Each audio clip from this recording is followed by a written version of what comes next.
کندهار لوړ شاولي کوټ ولسوالۍ کې د 4 میلیونه افغانیو په ارزښت یو چک ډیم جوړ او ګټې اخیستنې ته وسپارل سو.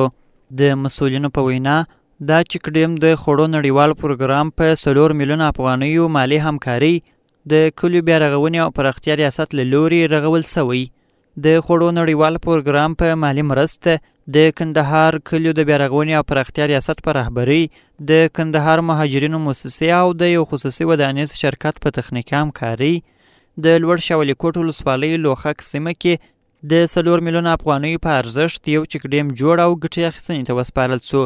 د کندهار د کلیو د بیارغونې او پراختیا ریاست ویاند رحمت الله شاکر د کندهار شریعت غږ راډیو ته وویل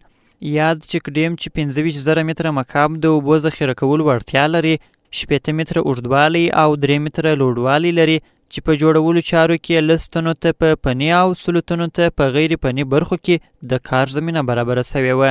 چې ټولې چارې شاوخوا 6 میاشتو په موده کې په اساسي او پایدار ډول بشپړې سوې.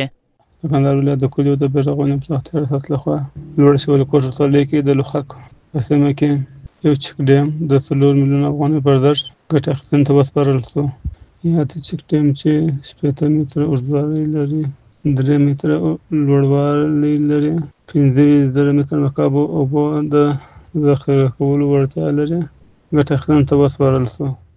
د یادونې وړ ده چې د دغه چک ډیم د ګټې اخیستنې په مراسمو کې د کندهار د کلیو د بیارغونې او پراختیا ریاست رئیس